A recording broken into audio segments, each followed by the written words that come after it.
जितने भी हमारे सेकेंड ईयर के डियर स्टूडेंट हैं सबको वेलकम करता हूं यहाँ पे। और आज का प्रश्न अगर आप दोस्तों नहीं देख पाते हैं, अगर आप इसको मिस करते हैं तो समझिए आपको खुद से पढ़कर ये प्रश्न जो है याद नहीं होने वाला है, क्योंकि ये दोस्तों प्रश्न जो है बहुत बड़ा है।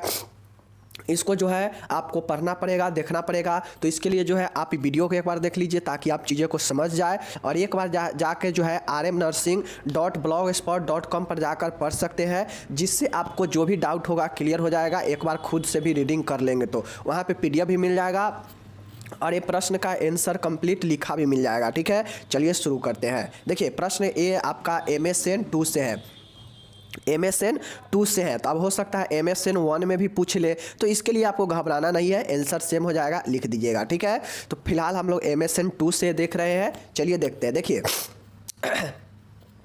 प्रश्न क्या है कि हृदयघात होना मतलब हार्ट अटैक, हार्ट फेलुअर होना क्या होता है, कंजेस्टिव हार्ट फेलुअर क्या है। आपसे पूछेगा CHF क्या है या CCFF क्या है, दोनों अगर लिख देगा। अगर मानिए आपसे कंजस्टिव कार्डियक फेलुअर अगर नहीं पूछा, आपसे सीधा CHF लिख दिया, तो उसका मतलब दोनों का मतलब एक ही होता है, चाहे वो आप CHF लिखे या आप CCF लिखे। CHF का फुल फॉर्म होता है कंजेस्टिव हार्ट फेलुअर और CCF का फुल फॉर्म होता है कि कंजेस्टिव कार्डियक फेलुअर। तो दोनों का मतलब एक ही होता है, समझ गए। चलिए हिंदी में कहते हैं हृदयघात होना या इसी को कंजेस्टिव हार्ट फेलुअर बोलते हैं। ठीक है, हार्ट फेलुअर के कारण प्रकार, लक्षण एवं चिन्ह क्या है, नर्सिंग उपबंध या नर्सिंग उपचार या इसका उपचार और नर्सिंग प्रबंध लिखना है। ठीक है, चलिए तो ये चीज़ क्वेश्चन आप लोग समझ गए, उसी को हिंदी में लिखा गया है कि इसका ट्रीटमेंट और नर्सिंग केयर जो है आपको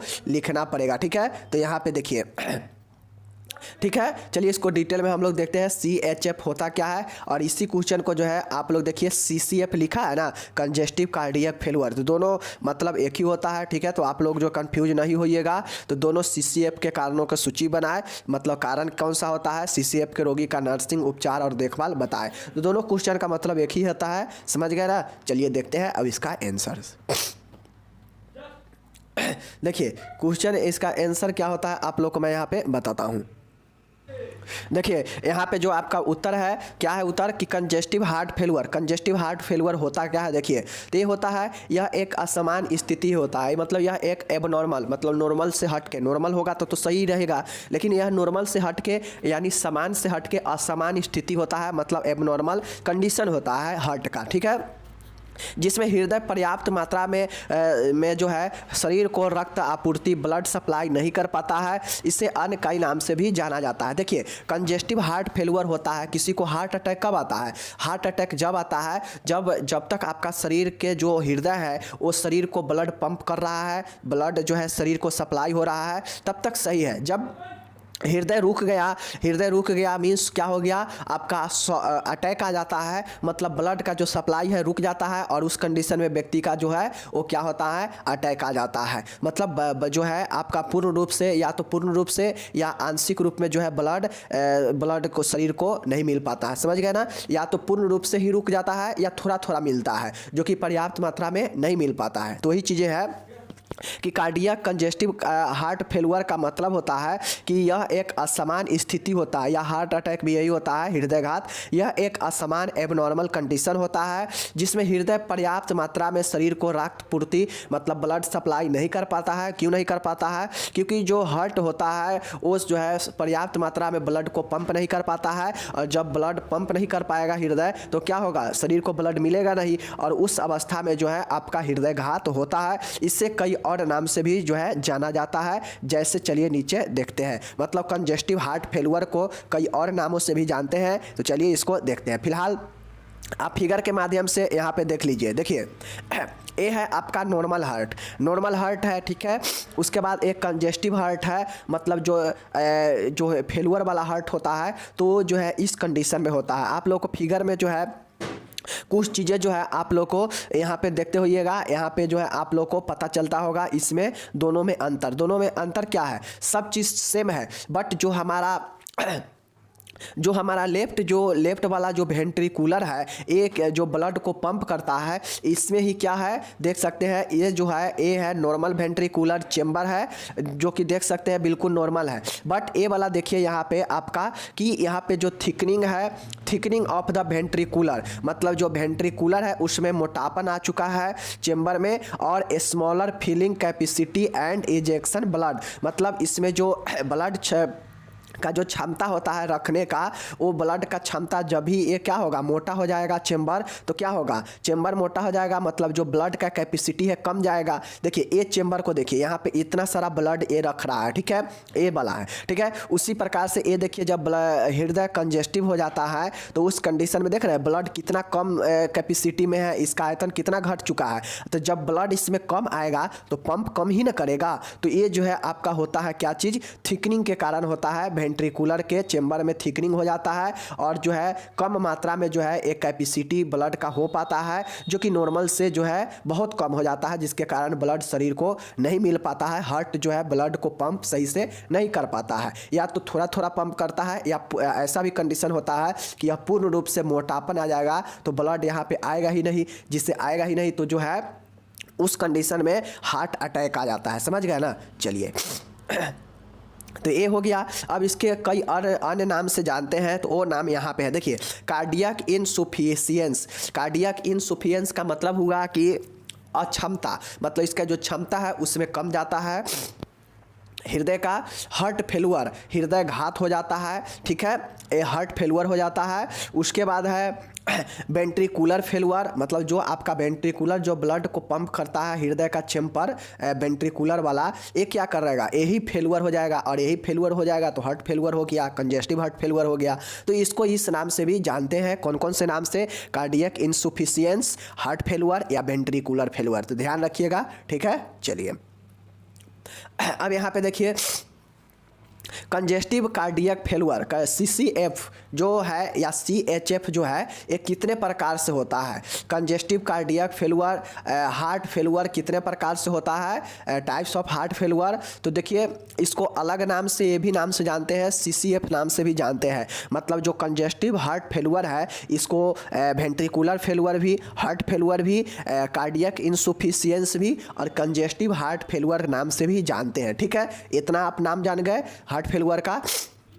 चलिए हार्ट फेलुअर के प्रकार, मतलब हार्ट फेलुअर के कितने प्रकार से हार्ट फेलुअर हो सकता है, तो देखिए यहाँ पे, ठीक है। तो यहाँ पे चलिए हम लोग देखते हैं। देखिए हृदयघात हार्ट फेलुअर के मुख्यतः दो प्रकार होते हैं। कौन कौन से प्रकार है, एक है आपका दायां निलय विफलता, मतलब राइट वेंट्रिकुलर फेलुअर या लेफ्ट वेंट्रिकुलर फेलुअर। दो प्रकार से आपका जो है वेंट्रिकुलर फेलुअर होता है, हृदयघात होता है। दोनों में वेंट्रिकुलर में ही क्या होता है, फेलुअर आता है, चाहे वो क्या होता है आपका राइट वेंट्रिकुलर हो या लेफ्ट वेंट्रिकुलर हो, दायां निलय हो, निलय और आलिंद होता है ना, तो आपका निलय में जब ब्लड ठीक से नहीं शरीर को पंप कर पाता है तो उस कंडीशन में जो है फेल होता है, और राइट वेंट्रिकुलर और लेफ्ट वेंट्रिकुलर फेलुअर दोनों स्थिति में आपका हो सकता है। तो ये दो प्रकार के होता है, हार्ट फेलुअर या CHF फेलुअर या CCF फेलुअर, दो प्रकार से होता है, ठीक है। देखिए चलिए दो प्रकार से, तो हम लोग पहला देखते हैं राइट वेंट्रिकुलर फेलुअर,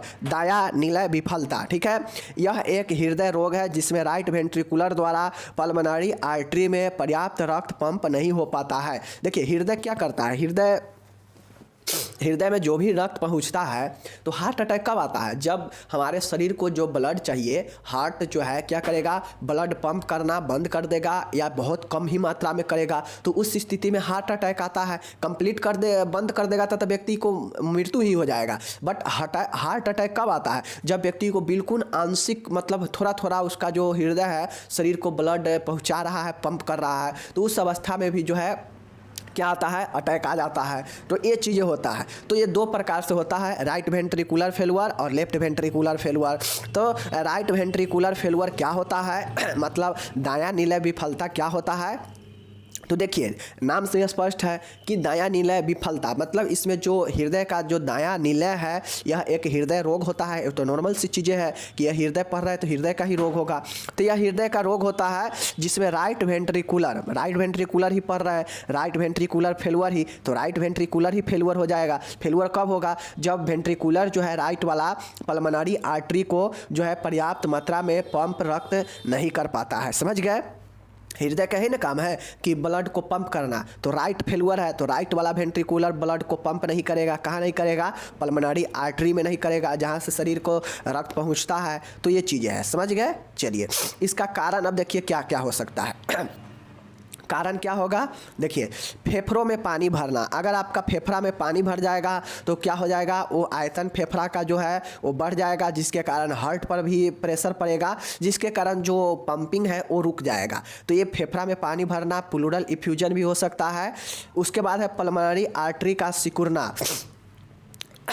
अब चूंकि जो पल्मोनरी आर्टरी में ब्लड जो है राइट वेंट्रिकुलर वाला जो पंप कर रहा है तो पल्मोनरी आर्टरी में ही पंप करेगा। अगर पल्मोनरी आर्टरी अगर सिकुड़ जाएगा, स्टेनोसिस हो जाएगा, तो जो है क्या होगा? उसका जो क्षमता है ब्लड लेने का वेंट्रिकुलर से वो कम जाएगा सिकुड़ने से, और जो ब्लड होगा शरीर को कम मात्रा में क्या होगा? पंप होगा और कम मात्रा में पहुँचेगा भी। तो इसके कारण भी क्या होता है? पल्मोनरी आर्टरी के सिकुड़ने से भी, पल्मोनरी आर्टरी के स्टेनोसिस होने पर भी जो है ब्लड शरीर को आपका हृदयघात हो सकता है, right failure, right ventricular failure हो सकता है। ठीक है। उसके बाद है पल्मोनरी इम्बोलिज्म, पल्मोनरी इम्बोलिज्म हो सकता है। उसके बाद है वेंट्रिकुलर एर्थेमिया हो जाएगा। ये सब जो है वेंट्रिकुलर में बीमारी होता है, वेंट्रिकुलर एर्थेमिया, पल्मोनरी इम्बोलिज्म। देखिए इसमें जो प्रॉब्लम होगा ना, आपका पल्मोनरी आर्टरी से लेकर और वेंट्रिकुलर में ही प्रॉब्लम आता है, समझ गए ना? और उसके कारण ये सब रीजन उत्पन्न होता है, जिसके कारण राइट फेलुअर होगा आपका, समझ रहे हैं? तो उसी प्रकार से पल्मोनरी इम्बोलिज्म होता है, पल्मोनरी आर्टरी सिकुड़ना होता है। ठीक है। वेंट्रिकुलर एर्थेमिया होगा, मिट्रियल वाल्व में विकृति हो जाएगा, मतलब वो नष्ट होगा। तो मिट्रियल जो वाल्व है उसमें विकृति आ जाएगा। रूमेटिक आर्टिक डिजीज होगा, RHD होगा। ठीक है। जो रिमेटिक हार्ट डिजीज होता है RHD वो वाला हो जाएगा। तो ये कारण भी जो है हार्ट जो है राइट वेंट्रिकुलर जो है पल्मोनरी आर्टरी को ब्लड पंप नहीं कर पाएगा, RHD के कारण भी, रूमेटिक हार्ट डिजीज के कारण भी, और मिट्रियल वाल्व में विकृति के कारण भी। समझ गए? चलिए किडनी रोग, अगर किडनी रोग का समस्या है उस स्थिति में भी हार्ट सही से नहीं काम करेगा, मतलब राइट वेंट्रिकल भी जो है सही से नहीं काम करेगा। ठीक है। ये सब कारण है। पेट में पानी भरना, अगर एसाइटिस है, पेट में पानी भरा हुआ है, तो उस कंडीशन में भी जो है हार्ट सही से क्या होगा? काम नहीं करेगा, क्योंकि पेट का आयतन बढ़ जाएगा और हो सकता है हार्ट तक जो है टच करेगा। ठीक है। अब इसका तो हम लोग देख चुके हैं, कारण में क्या क्या देखे हैं कि पल्मोनरी आर्टरी को सिकुड़ना, पल्मोनरी इफ्यूजन होना, मतलब फेफड़ा में पानी भरना। ठीक है। Pleural effusion. उसके बाद था पल्मोनरी कार्डियक अर्थेमिया होगा। उसके बाद था रूमेटिक हार्ट डिजीज होगा। उसके बाद आपका था पेट में पानी भरना। ये सब जो है आपका कारण होता है। ठीक है। उसके बाद मिट्रियल वाल्व में विकृति, ये सब जो है कारण याद रखिएगा। ठीक है। चलिए अब इसका लक्षण देखिए। हम लोग अभी क्या देख रहे हैं? राइट वेंट्रिकुलर फेलुअर देख रहे हैं। तो इसका जो है हम लोग कारण देख चुके हैं। अब हम इसका लक्षण, क्लिनिकल पिक्चर देखते हैं कि अगर राइट वेंट्रिकुलर फेलुअर होता है तो क्या क्या जो है लक्षण दिखाई देगा। ठीक है। चलिए देखिए राइट वेंट्रिकुलर फेलुअर में निम्न लक्षण जो है प्रकट होते हैं, निम्न जो है सिम्टम्स प्रकट दिखाई देते हैं। ठीक है। सांस लेने में परेशानी, डिस्पेनिया होता है। डिस्पेनिया कैसे होता है कि जब आपका हर शरीर को ब्लड सही मात्रा में नहीं पहुंचेगा, मतलब ऑक्सीजन में कमी आएगा, और जब ऑक्सीजन में कमी आएगा तो सांस लेने में परेशानी होगा ही होगा। ये चीज़ें हैं।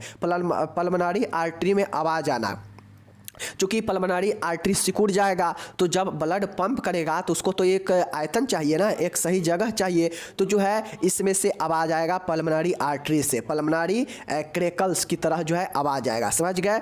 चलिए पैरों में सूजन, एडिमा इन लोअर एक्सट्रेमिटीज, पैरों में सूजन हो जाएगा, मतलब एडिमा हो तो डिस्पेनिया तो होगा ही होगा, सांस लेने में परेशानी होगा ही होगा, क्योंकि ब्लड सही से पंप नहीं होगा तो ऑक्सीजन शरीर को नहीं मिलेगा और जो है वहाँ से आपका सांस लेने में परेशानी होगा ही होगा। पल्मोनरी कारण में देखे हैं कि पल्मोनरी आर्टरी में सिकुड़न हो जाता है, तो उसके कारण जो है उसमें आवाज़ आता है। तो एक लक्षण ये भी दिखाई देगा कि पल्मोनरी आर्टरी से आवाज़ आएगा। पैरों में सूजन हो जाएगा, क्योंकि जब ब्लड सही से शरीर को नहीं मिलेगा तो क्या होगा कि वहाँ पर पानी का आयतन बढ़ जाएगा, ब्लड का आयतन कम जाएगा, तो जो है शरीर में सूजन हो जाएगा, मतलब पैरों में सूजन हो जाता है। ठीक है, शरीर में तरल की अतिरिक्त मात्रा, फ्लूइड ओवरलोड हो जाएगा, क्योंकि जो ब्लड है, ब्लड सप्लाई सही से नहीं होगा तो जो फ्लूइड का जो मात्रा है शरीर में बढ़ जाएगा, जैसे वाटर का लेवल जो है शरीर में बढ़ जाएगा। तो ये सब जो है लक्षण दिखाई देता है, समझ रहे हैं ना। चलिए, हृदय का आकार बढ़ना, कार्डियोमेगली हो जाएगा। हृदय के आकार क्यों होगा, बढ़ जाएगा, क्योंकि जो वेंट्रिकल है वो मोटाई के कारण, सूजन के कारण वो जो है उसका आकार जो है कम गया है, और कमने के साथ में जो है ब्लड का जो कैपेसिटी है कम गया है वेंट्रिकुलर में, जिससे ब्लड सही से पंप नहीं हो रहा है। तो ये कब होता है, जब हृदय का आकार बढ़ जाता है, मोटा हो जाता है, थिकनिंग हो जाता है, और मोटा होने के साथ में क्या होता है, ये ब्लड का कैपेसिटी कम जाता है। तो ये है हृदय का आकार बढ़ जाना, कार्डियोमेगली। ठीक है, मूत्र त्याग कम होना, मिस ओलिगुरिया, मूत्र त्याग कम होगा, मतलब कम मात्रा में। अगर यहाँ पे एनुरिया रहेगा तो क्या होगा कि मूत्र बिल्कुल त्याग नहीं होगा, तो उसे एनुरिया बोलते हैं,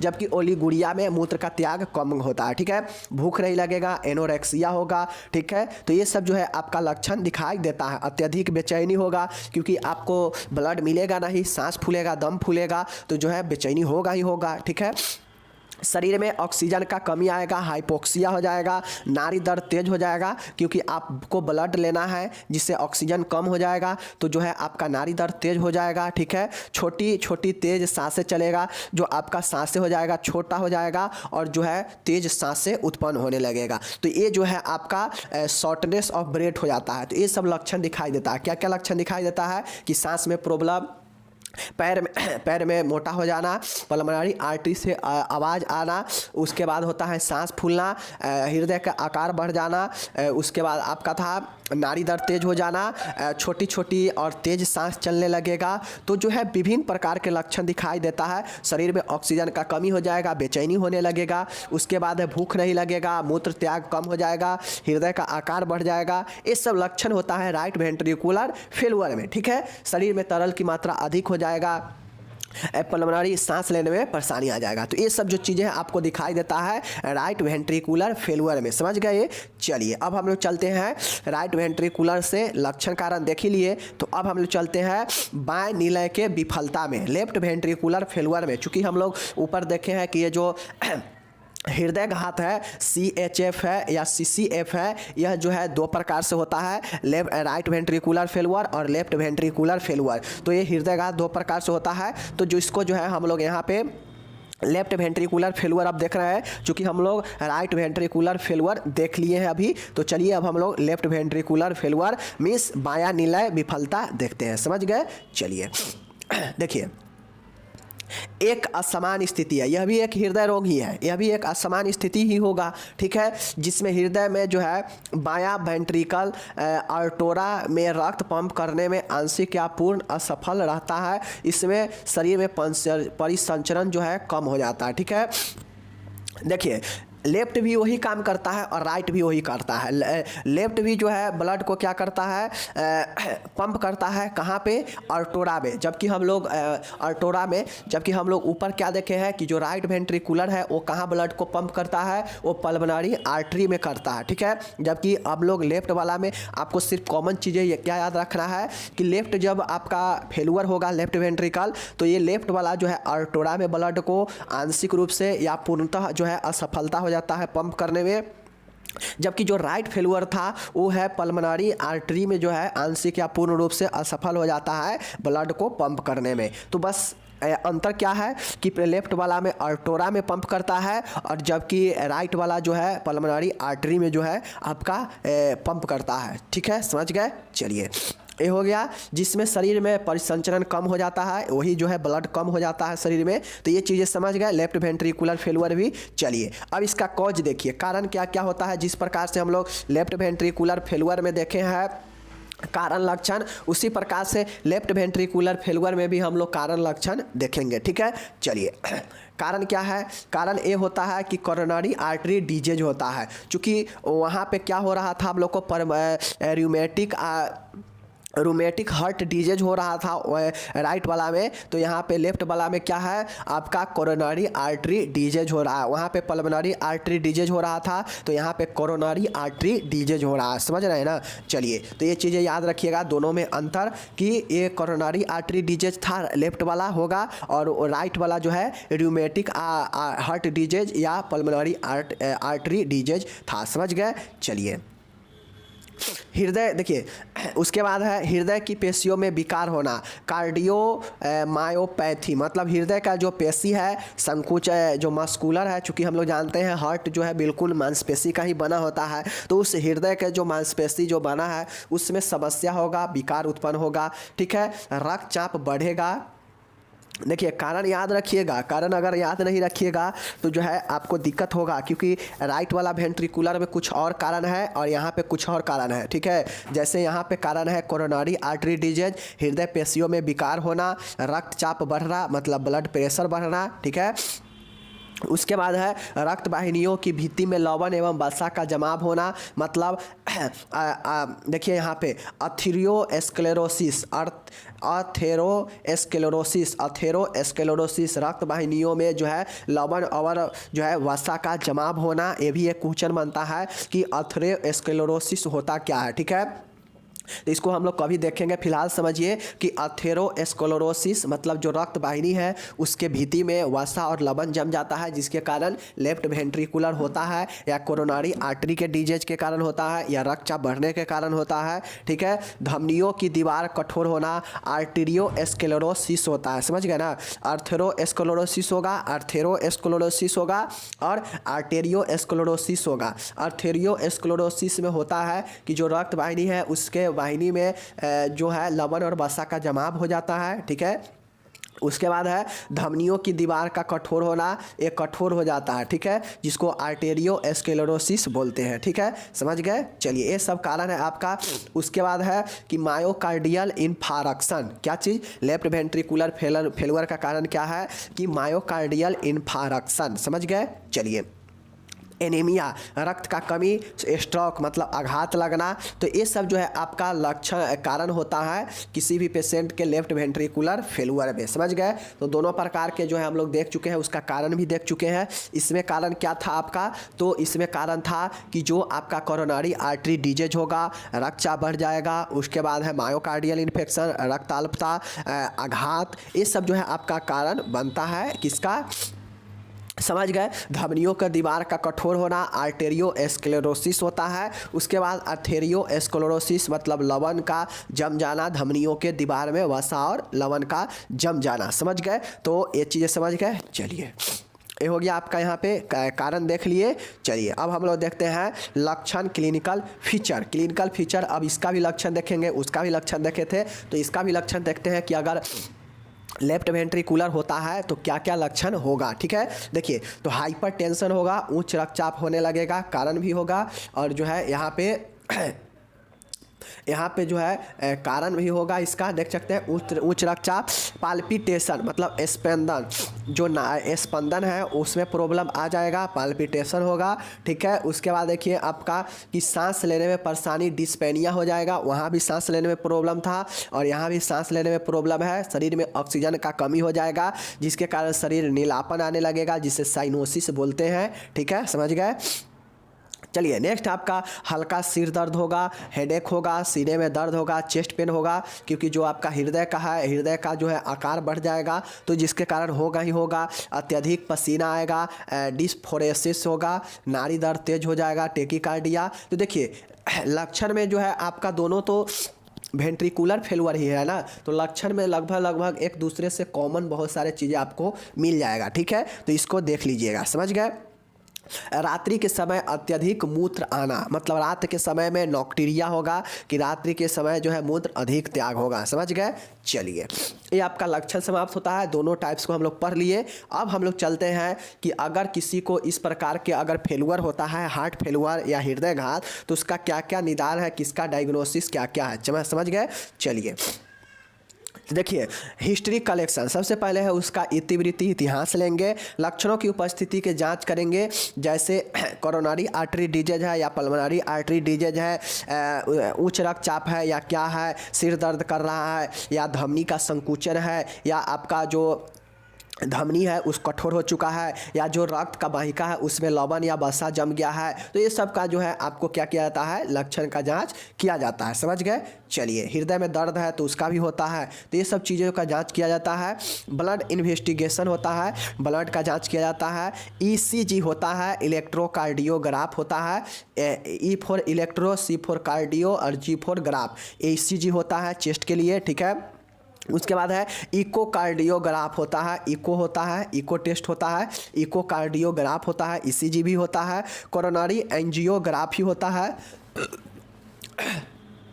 चूँकि कोरोनरी लेफ्ट वाला में हम लोग देखे हैं कि कोरोनरी जो है वहाँ पे कोरोनरी आर्टरी डिजीज होगा, तो यहाँ पे जो है क्या चीज़ है, कोरोनरी आर्टरी डिजीज है, मतलब कोरोनरी एंजियोग्राफी होगा। तो निदान में देख चुके हैं कि एक्सरे भी होगा, सीटी स्कैन भी करा सकते हैं, कोरोनरी एंजियोग्राफी भी कर सकते हैं, x ray, blood investigation, history collection, लक्षणों की जाँच, ये सब होता है इसमें निदान में। समझ गए? चलिए, ये हो गया। अब इसका उपचार क्या क्या है तो देख लीजिए। उपचार, रोगी में एडिमा नियंत्रण के लिए डाययूरेटिक दी जाती है, जैसे फ्रूसेमाइड, टॉर्सेमाइड और मैनिटोल। देखिए, अगर किसी पेशेंट को हम लोग ऊपर देखे हैं कि लक्षण में कि पैरों में सूजन हो जाता है, मतलब जो है उसमें एडिमा इन लोअर एक्सट्रेमिटी हम लोग देखे हैं ना, तो उसमें जो है डाययूरेटिक दिया जाता है ताकि उसके शरीर से जो पानी है, जो तरल पदार्थ है, उसका मात्रा कम सके और शरीर में जो पानी के कारण सूजन है वो जो है क्या हो, डाययूरेटिक्स देने से कम हो जाए। तो एडिमा के लिए फ्रूसामाइड, टॉर्सामाइड और मैनिटोल जो है, ये 3 दवाई हैं एडिमा को नियंत्रित करने के लिए। डाययूरेटिक्स का ये 3 दवाइयाँ याद रखिएगा, ठीक है। एग्जाम्पल में पूछ देगा कि डाययूरेटिक्स का दवाइयों का नाम लिखे, तो फ्रूसेमाइड, टॉर्सेमाइड और मैनिटोल। समझ गए? चलिए, रोगी को नम ऑक्सीजन प्रदान की जाती है, क्योंकि ऑक्सीजन का कमी होगा, सांस लेने में तकलीफ होता है, तो नम ऑक्सीजन दिया जाएगा। ये सब उपचार में लिखेंगे, ठीक है। तीसरा देखिए, यहाँ पे रोगी को औषधि डाइगोजिन दी जाती है, जिससे हृदय मांसपेशी की कॉन्ट्रैक्शन क्षमता बढ़ जाती है एवं हार्ट फेलुअर समाप्त हो जाता है। अब चूंकि जो हार्ट में आकार बढ़ चुका है, किसके कारण, संकुचन के कारण, उसमें मोटापन के कारण और ब्लड का कैपेसिटी कम हो गया है, तो जो है वो डाइक्सोजेन दिया जाता है, ठीक है। डाइजोजिन दिया जाता है। डाइजोजिन क्या करता है कि हृदय के जो मसल्स है उसके कॉन्ट्रैक्शन जो है उसको क्या करता है, क्षमता को बढ़ा देता है और बढ़ाने से रक्त का मात्रा वहाँ पे बढ़ जाता है, जिससे हार्ट फेलुअर का स्थिति कम जाता है। तो याद रखिएगा, इसके उपचार में डाइजोजिन जो है बहुत ही इम्पोर्टेंट दवाइयाँ है। समझ गए? चलिए, चौथा है, रोगी को वैसोडिलेटर दवाइयाँ दिया जाता है, जैसे नाइट्रेट्स, उसके बाद है हाइड्रेलिजाइन और एसीई इनहिबिटर। समझ गए? रोगी को जो है वैसोडिलेटर दवाइयाँ भी दिया जाता है, जैसे नाइट्रेट, हाइड्रालिजाइन और एसीई इनहिबिटर। समझ गए? चलिए, तो याद रखिएगा कि रोगी को जो है डाइजोजिन भी दिया जाता है, जो क्या करता है, कॉन्ट्रैक्शन बढ़ाता है हृदय का, जो क्षमता बढ़ता है, ठीक है, जिससे हार्ट फेलुअर का स्थिति समाप्त होता है, ठीक है। अगर वैसोडिलेटर्स हुआ है किसी भी पेशेंट को, वैसोडिलेटर की दवाइयाँ दिया जाता है, जैसे नाइट्रेट्स, उसके बाद है हाइड्रेलाइजाइन और एसीई इनहिबिटर्स। समझ गए? तो ये आपका वैसोडिलेटर दवाइयाँ का भी एग्जाम्पल याद रखिएगा, ठीक है। चलिए, कार्डियक अस्थमा के लिए एमिनोफाइलिन एवं थियोफाइलिन का उपयोग किया जाता है। देखिए, अगर कार्डियक में अगर आपका कुछ चीज़ें अस्थमा है तो उसके लिए जो है आपको एमिनोफाइलिन और थियोफाइलिन दिया जाता है, ठीक है। अस्थमा कब हो जाता है कि जब आपका ट्रेकिया है, सांस लेने वाला है, उसमें क्या होता है, बहुत ज़्यादा जो है आपका बेकार के पदार्थ भर जाता है, तो जिसके कारण क्या होता है, अवरुद्ध होता है, तो ही अस्थमा होता है ना। चलिए, तो यही इसी अस्थमा में जो है कार्डियक में भी जो है आपका बहुत ज़्यादा जो है चीज़ें जो है भरने के कारण कार्डियक मोटा हो गया है। मोटा होने से उसका जो ब्लड का कैपेसिटी है कम गया है। अब ब्लड का कैपेसिटी कम जाएगा तो उसी के लिए कार्डियक अस्थमा के लिए जो है एमिनोफाइलिन और थियोफाइलिन का उपयोग किया जाता है। समझ गए? चलिए नेक्स्ट आपका छठा है कि रोगी को आहार में low sodium diet less fluid intake की सलाह दी जाती है। ठीक है, जब जो भी पेशेंट अगर हृदय रोग से संबंधित होता है तो उसको कहा जाता है कि कम नमक का मात्रा से भोजन कीजिए, क्योंकि जो है ये उत्तेजित करता है ब्लड को ज़्यादा पंप करने में। समझ गए ना? तो लो सोडियम डाइट दिया जाता है और लेस फ्लूइड इंटेक मतलब फ्लूइड का मात्रा कम कर देना चाहिए ताकि शरीर में जो है पानी का मात्रा ना बढ़े। तो ये जो है करना चाहिए उपचार में। समझ गए? तो उपचार में हम लोग क्या क्या देखे हैं, कौन कौन से दवाइयाँ, डायूरेटिक्स की दवाइयाँ। उसके बाद हम लोग देखे हैं कि डाइजोजिन दवाइयाँ दिया जाएगा। ठीक है, ये क्या करेगा, हृदय के मांसपेशी के कंट्रैक्शन को बढ़ाता है, क्षमता को, जिससे हार्ट फेलुअर का स्थिति समाप्त हो जाता है। उसके बाद हम लोग है कौन सा दवाइयाँ देते हैं, उसके बाद हम लोग जो है इसको कौन से दवाइयाँ देते हैं, देखिए यहाँ पे कार्डियक अस्थमा के लिए जो है थियोफाइलिन और एमिनोफाइलिन दवाइयाँ देते हैं। वैसोडिलेटर दवाइयाँ देते हैं, जैसे इनहिबिटर मतलब एसी इनहिबिटर और नाइट्रेट्स और हाइड्रेलिजाइन दवाइयाँ जो है देते हैं वैसोडिलेटर्स के रूप में। समझ गए? चलिए ये हो गया आपका। उसके बाद है नर्सिंग प्रबंध है। नर्सिंग प्रबंध में, नर्सिंग मैनेजमेंट में अब नर्स क्या क्या करेगी वो तो आपका जो था उपचार में जो उपचार था वो उपचार हो गया कि कौन कौन से दवाइयाँ जो है ठीक कर सकता है। ठीक है, अब हम लोग नर्सिंग प्रबंध देखेंगे कि इसका नर्सिंग मैनेजमेंट कैसे किया जाएगा। ठीक है, अगर एक्यूट पेन होता है, हृदय में अगर बहुत ज़्यादा दर्द होगा तो क्या करेंगे, तो पहला है एक्यूट पेन में नर्सिंग प्रबंध क्या क्या होगा। देखिए, तो सबसे पहला है एक्यूट पेन होगा तो यदि अधिक दर्द हो तो डॉक्टर के निर्देशानुसार ओपियोइड एनाल्जेसिक देना चाहिए। देखिए एक्यूट, अगर आपसे ऑब्जेक्टिव में पूछ देगा कि अगर रोगी को एक्यूट पेन हो, तीव्र दर्द हो, तो उसको कौन सा दवाइयाँ देते हैं, तो ओपियोइड एनाल्जेसिक देते हैं। समझ गए? ये लिखिएगा, ओपियोइड जो है तीव्र दर्द में काम दर्द करता है और नॉर्मल में एनाल्जेसिक। ठीक है, चलिए रोगी को शांत व आरामदायक वातावरण उपलब्ध कराना चाहिए और जिससे अगर उसका दर्द है तो कम हो सके। तो मात्र ये दो दवाइयाँ हैं, ओपियोइड एनाल्जेसिक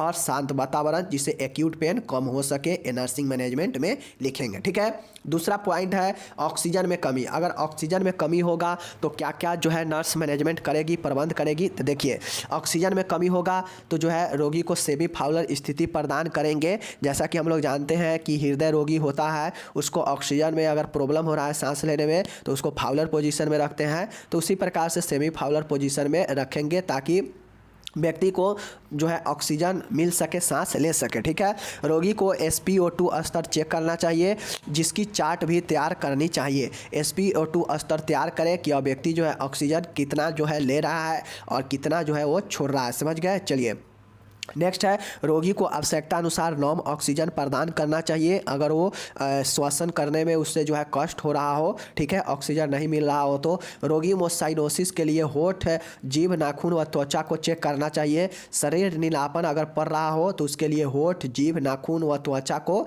चेक करना चाहिए। ये कब होता है कि श्वसन के ऑक्सीजन के कमी में, ये ऑक्सीजन के कमी होता है तो शरीर नीलापन पड़ने लगता है, मतलब साइनोसिस होता है। तो उसको जो है ये सब चीज़ देख कर चेक करेंगे। ठीक है, तो ये नर्सिंग मैनेजमेंट में आप लोग को लिखना होगा जब ऑक्सीजन कम होगा तब। समझ गए? चलिए नेक्स्ट यहाँ पे देखिएगा कि कार्डियक आउटपुट कम होना। जब पेशेंट का जो हृदय का जो आपका दर है वो कार्डियक आउटपुट अगर काम करना अगर कम कर रहा है, आउटपुट कम मिल रहा है, तो उस कंडीशन में नर्स को क्या करना चाहिए। देखिए नर्सिंग मैनेजमेंट में यही एक अच्छा टेक्निक है लिखने का। जैसे जो भी चीज़ें हो, मैं इस क्वेश्चन के लिए नहीं बता रहा हूँ, कोई भी ऐसा क्वेश्चन हो अगर आपसे नर्सिंग मैनेजमेंट पूछे तो पहले ये ध्यान रखिए कि इस बीमारी में पेशेंट को क्या क्या चीज़ें जो है लक्षण आ रहा है, और उस लक्षण का जो है 2-3 लक्षण के हिसाब से 2-3 जो है पॉइंट नर्सिंग प्रबंध में बना के लिखेंगे। जैसे दर्द है तो दर्द के लिए क्या क्या करेंगे, तो दर्द वाले में लिखेंगे।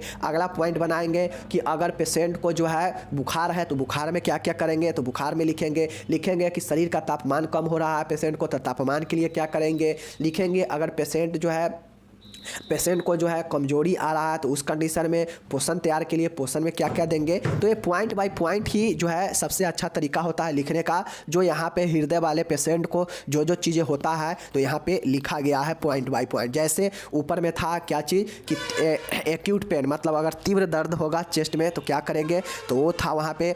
उसके बाद अगर हृदय वाले पेशेंट को अगर ऑक्सीजन का कम होगा तो क्या करेंगे, तो ऑक्सीजन कमी से पॉइंट बना दिए। इसी प्रकार से अगर कार्डियक आउटपुट कम मिलेगा पेशेंट को, कार्डियक वाले को, तो उसके लिए क्या करेंगे, तो चलिए देखते हैं। देखिए यहाँ पे है कि रोगी में कार्डियक आउटपुट बढ़ाने के लिए पैर की तरफ से शरीर को ऊंचा उठाना चाहिए, वेनस रिटर्न। जैसे होगा क्या कि अगर कार्डियक आउटपुट कम मिल रहा है, हृदय का जो कार्य है अगर कम कर रहा है, तो उस कंडीशन में पैर को जो साइड से है कहेंगे कि ऊपर उठाइए पैर को, पैर के शरीर से, पैर के साइड से जो है कहेंगे कि शरीर को ऊपर उठाइए, ताकि जो प्रेशर है वो हृदय के तरफ लगे और जो है हृदय का जो आउटपुट है बढ़ सके। तो ये कम करने, अगर कम मिलेगा तो करेंगे, ठीक है। ठीक है, यही चीज़ें हैं। रोगी को पर्याप्त मात्रा में तरल लेने के लिए कहे, रोगी को जो है पर्याप्त मात्रा में तरल लेने के लिए कहे, ताकि जो है वो उसको क्या हो कि उसको शरीर को जो है आउटपुट दे सके हृदय का, समझ गए। तो ये था कि अगर कम होगा कार्डियक आउटपुट तो नर्स क्या करेगी, तो ये है, ठीक है। चलिए नेक्स्ट है सूजन को घटाने के लिए। अगर शरीर में हम लोग देखे हैं कि सूजन हो जाएगा पैर में, तो उसको घटाने के लिए क्या करेंगे, तो डायूरेटिक थेरेपी देंगे, जो कि ऊपर दवाइयाँ हम लोग देखे हैं, ठीक है। उसके बाद है रोगी को भोजन में नमक का मात्रा कम कर देंगे, क्योंकि नमक क्या करता है शरीर में आपका सूजन को बढ़ाता है। इनटेक आउटपुट चार्ट तैयार करेंगे, तो ये चीज़ें आपका होता है सूजन घटाने के लिए, ठीक है। चलिए चार्ट में नियमित समय का भी प्रविष्ट करेंगे, ठीक है, ये चीज़ें हो गया। नेक्स्ट आपका यहाँ पे देखिए कि रोगी का व्यथित होना। अगर रोगी व्यथित होगा, बहुत ज़्यादा परेशान होगा, तो क्या करेंगे, तो रोगी के साथ जो है नर्स को विश्वासपूर्ण नर्स रोगी संबंध बनाना चाहिए। अगर पेशेंट बहुत ज़्यादा तकलीफ में हो, बेचैन हो, तो उसे जो है नर्स को दिलासा दिलाना चाहिए, विश्वास दिलाना चाहिए और अच्छे नर्स रोगी के संबंध का बनाना चाहिए, ठीक है। नेक्स्ट है रोगी की सभी चिंताओं व समस्याओं को ध्यानपूर्वक व शांति से उत्तर देना चाहिए। नर्स को ये चाहिए कि जो भी रोगी कह रहा है उसके बातों को ध्यान से सुने और उसका जो भी समस्या है, चिंता है, उसको ध्यान से सुनकर उत्तर देना चाहिए, जिससे पेशेंट के अंदर जो है आपके प्रति जो है व्यथित मतलब परेशानियाँ कम हो और उससे विश्वास लगे कि हाँ जो है हम सुरक्षित जगह पर है, समझ गए। नेक्स्ट देखिए कि रोगी में पर्याप्त मृत्यु के भय को दूर करना चाहिए। अगर रोगी को ऐसा लगता हो और उस कारण वो परेशान होता हो, व्यथित होता हो कि हम जिएंगे या नहीं जिएंगे, तो ये चीज़ें को दूर करना चाहिए। वार्ड में रोगी को कम से कम लोगों को मिले, इसका ध्यान रखना चाहिए। वार्ड में रोगी से कम लोग मिले, इसका जो है ध्यान रखना चाहिए, समझ गए। चलिए ये चीज़ें हो गया, ठीक है। नेक्स्ट यहाँ पे देखिएगा कि रोगी व उसके परिजनों को रोग के बारे में, इसके उपचार व स्वास्थ्य शिक्षा के बारे में पूर्ण जानकारी प्रदान करनी चाहिए। ये कब होता है कि जब व्यक्ति परेशान हो, व्यथित हो रोगी, तो उसको जो है परिजनों को भी बताना चाहिए कि हाँ इस कंडीशन में है, ऐसा इनको चाहिए, ये सब चीज़ें चाहिए, ठीक है। चलिए ये हो गया आपका। अब देखिए यहाँ पे नेक्स्ट है छठा है जटिलताओं की संभावना। अब देखिए 5 था वो मेन पॉइंट था, अब छठा पॉइंट है अगर कोई जटिलता दिख रहा है, जटिलता का कॉम्प्लिकेशन का अगर कोई उम्मीद है, संभावना है कि इससे और ज़्यादा इसको परेशानी और ज़्यादा बढ़ सकता है, तो उस कंडीशन में नर्स क्या करेगी, तो देखिए रोगी को जैविक चीज नियमित समय पर मापना चाहिए, जिससे पता चले कि जो है कब जो है पेशेंट किस स्थिति में है, समझ गए। जैसे रक्तचाप, हृदय गति, श्वसन गति, समझ गए ना। चलिए कार्डियक मॉनिटर से रोगी का वाइटल साइन कंटिन्यूअस मॉनिटरिंग करनी चाहिए। ऐसा नहीं है कि रक्तचाप के लिए मशीन यूज करें, हृदय गति के लिए अलग, श्वसन गति के लिए अलग। सीधा मॉनिटर लगाएंगे और उसी मॉनिटर के द्वारा जो है सीधा जो है वाइटल साइन को देखते रहेंगे हमेशा कि जो है रोगी किस स्थिति में है, समझ गए। चलिए नेक्स्ट आपका यहाँ पे देखिएगा, नेक्स्ट देखिएगा कि सभी आपातकालीन दवाइयाँ व सामान रोगी के बिस्तर के पास रखने चाहिए, ताकि कोई भी जटिलता हो, इमरजेंसी हो तो तुरंत जो है दे सके, अगर पास में दवाइयाँ और सभी चीज़ें रहेगा तब ना। चलिए रोगी को अन्य रोगों की दवाइयाँ सही समय व निरंतर रूप से लेने के लिए कहना चाहिए। अगर रोगी उस समय हार्ट फेलुअर वाला है और कुछ भी दवाइयाँ ले रहा है कोई और बीमारी का, तो वो भी दवाइयाँ नियमित समय पर निरंतर लेने का सलाह देना चाहिए, ठीक है। चलिए नेक्स्ट देखिएगा, किसी भी जटिलता की स्थिति में तुरंत डॉक्टर को सूचित किया जाना चाहिए। अगर कोई भी जटिलता दिखता है, कॉम्प्लिकेशन, तो तुरंत जो है डॉक्टर को सूचित करना चाहिए। तो ये आपका यहाँ पे होता है क्या चीज़, ये आपका यहाँ पे होता है समाप्त। तो आप लोग जो है इसको एक बार जाके rmnursing.blogspot.com यानी गूगल में जाकर rmnursing.blogspot.com पर एक बार जरूर पढ़िएगा, ताकि जो भी डाउट आपके मन में हो पढ़ने से खुद से क्लियर हो जाए। और जो है बार बार जाके वहाँ पे पढ़ सकते हैं, कोई भी क्वेश्चन का डाउट हो। और वहाँ पे PDF भी रहता है, तो PDF तो आपके मोबाइल में रह जाएगा, बट अगर कोई भी क्वेश्चन में कन्फ्यूजन हो, सीधा जाइए rmnursing.blogspot.com पर, गूगल में सर्च कीजिए, नर्सिंग ज्ञान आएगा, उसको खोलिए और आपको जो है मिल जाएगा। सभी सेकेंड ईयर में, फर्स्ट ईयर में जो भी सब्जेक्ट का है उस सब्जेक्ट में मिल जाएगा। ठीक है, चलिए मिलते हैं अगले वीडियो में, तब तक जय हिंद, नमस्कार, टेक केयर, बाय बाय, धन्यवाद।